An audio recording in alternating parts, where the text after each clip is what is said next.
विश्व के सभी मानवों को वैद्य गुरुदेव मिश्र का नमस्ते। Life style and world peace YouTube channel में आप आते हैं, इसके लिए ढेर सारी साधुवाद, बहुत सारी बधाइयाँ।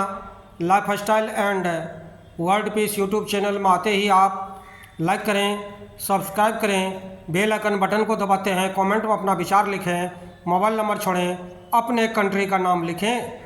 अगर आप पुण्य के भागी बनना चाहते हैं तो आप सब्सक्राइब के साथ साथ शेयर ज़रूर करें। हमारा संपर्क नंबर है 94 71 26 98 82। प्राकृतिक चिकित्सा एवं राष्ट्रीय स्वास्थ्य भाग 2 पर आज हम चर्चा करेंगे। प्राकृतिक चिकित्सा का मौलिक सिद्धांत है कि शरीर निरंतर स्वस्थ रहने का प्रयास करता है। इसका धर्म ही स्वास्थ्य है। स्वास्थ्य मानव का जन्मसिद्ध अधिकार नहीं, स्वरूप सिद्ध अधिकार है। स्वास्थ्य स्वभाव है हमारा, स्वास्थ्य अंदर है, रोग बाहर है। रोग हम बाहर से लाते हैं, थोपते हैं, तृष्णा के बुलावे में आकर विवेक को खो देते हैं, अनेक गलतियां कर बैठते हैं। परिणाम स्वरूप भोजन में अस्त व्यस्त जीवन होना, अर्थात खान पान की अस्त व्यस्तता होना, रहन सहन तथा चिंतन मनन सभी विकृत हो जाते हैं।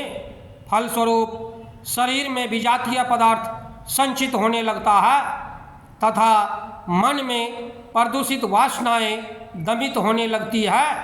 रोग से लड़ने की क्षमता कमज़ोर हो जाती है, रक्त दूषित हो जाता है, शरीर की ग्रंथियां छोड़ने लगती है।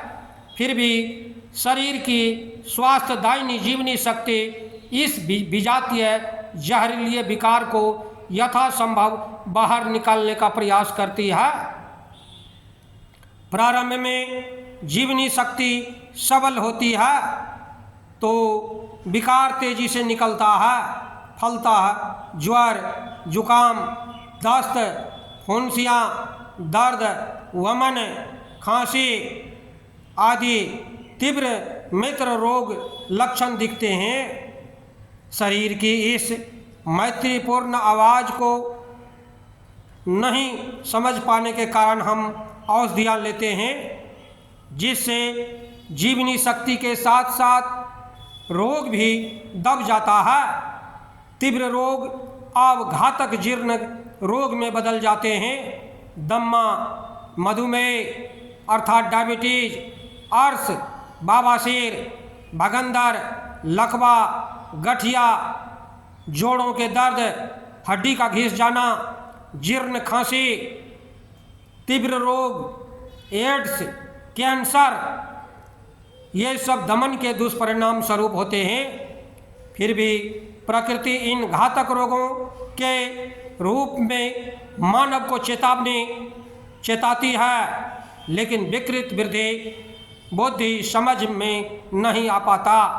मूर्खता के कारण औषधियों का दुष्चक्र छूटता नहीं, फलतः व्यक्ति कैंसर, टीबी आदि घातक रोगों के शिकार होकर के असमय मृत्यु का शिकार हो जाता है। जहर को निकालकर शरीर जब स्वतः स्वस्थ होना चाहता है, वैसी स्थिति में प्राकृतिक चिकित्सा द्वारा शरीर के कार्य में सहायता देनी चाहिए। जिन पंच तत्वों से शरीर का निर्माण हुआ है, वही तत्व शरीर से विजातीय विष को निकालकर स्वास्थ्य प्रदान करने में सक्षम हैं। इसीलिए प्राकृतिक चिकित्सा में मात्र आकाश, वायु, सूर्य, जल तथा मिट्टी उपचार का ही विधान है। इसके अतिरिक्त जैविक संतुलित आहार, ध्यान, योगासन, प्रकृति सम्यक उन्मुक्त सेवन, सम्यक श्रम, चिंतन व विश्राम प्राकृतिक चिकित्सा से जुड़े हुए हैं। किसी भी प्रकार की औषधि का प्राकृतिक चिकित्सा में समावेश नहीं है। राष्ट्रीय स्वास्थ्य स्वावलंबन के लिए प्राकृतिक चिकित्सा के सहज सरल विधियों को गांव-गांव तक ले जाना होगा। रोग के इलाज के नाम पर ग्रामीण जन नीम हकीमों द्वारा प्राकृतिक प्रायः शोषित होते हैं। जिस गांव में शुद्ध वायु, पृथ्वी, आकाश, धूप, जल प्रचुरता में उपलब्ध होता है और उस गांव के लोग बीमार पड़े, यह उनके अज्ञान का द्योतक है। जब गांव में जाता हूँ तो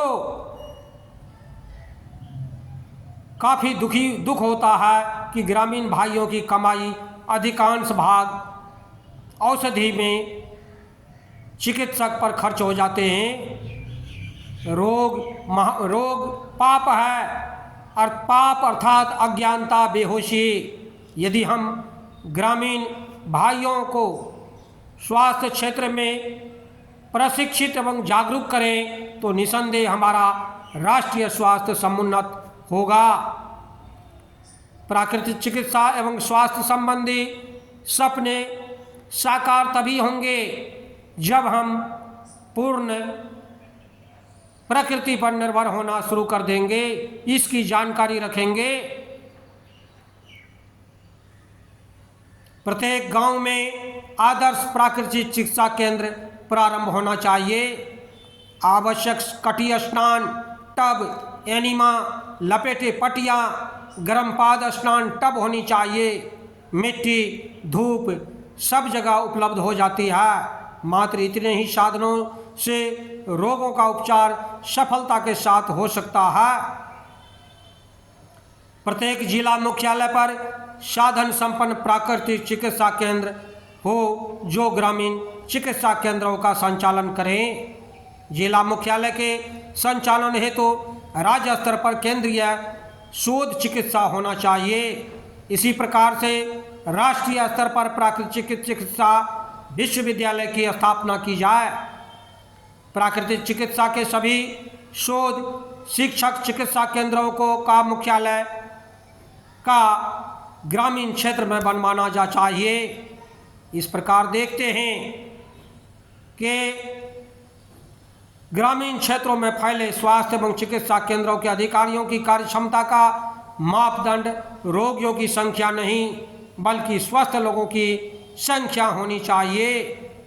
जिन अधिकारी के क्षेत्रों में के रोग एवं रोगियों की संख्या बढ़ती हो उसे गैर जिम्मेदार अयोग्य घोषित किया जाए, क्योंकि उसने स्वस्थ रहने की दिशा में लोगों को प्रशिक्षित एवं प्रेरित नहीं किया। बीमारी की बढ़ती संख्या डॉक्टर की अयोग्यता एवं लापरवाही का द्योतक है। चिकित्सा एवं स्वास्थ्य केंद्र रोग नियंत्रण केंद्र एवं स्वास्थ्य संबंधन केंद्र बने, न कि आज की तरह रोग फैलाने तथा रोगियों की संख्या बढ़ाने के केंद्र। इस प्रकार देखते हैं कि जब तक हमारे समाज में रोगों की संख्या बढ़ती जा रही है तो समझ लीजिए चिकित्सक यहाँ के अयोग्य हैं, क्योंकि चिकित्सक ने लोगों को जागरूक नहीं किया। जब तक मानव को स्वस्थ रहने का तरीका का पता नहीं होगा, मानव के अंदर रोग घट करता चला जाएगा। बंधुओं, भाग 3 की अगली कड़ी अगले भाग में बताएंगे। बंधुओं, हमारे चैनल में आते हैं इसके लिए ढेर सारी शुभकामनाएं, बहुत सारे साधुवाद। आप अगर पुण्य के भागी बनना चाहते हैं तो आप सब्सक्राइब के साथ साथ शेयर जरूर करें। धन्यवाद, नमस्कार।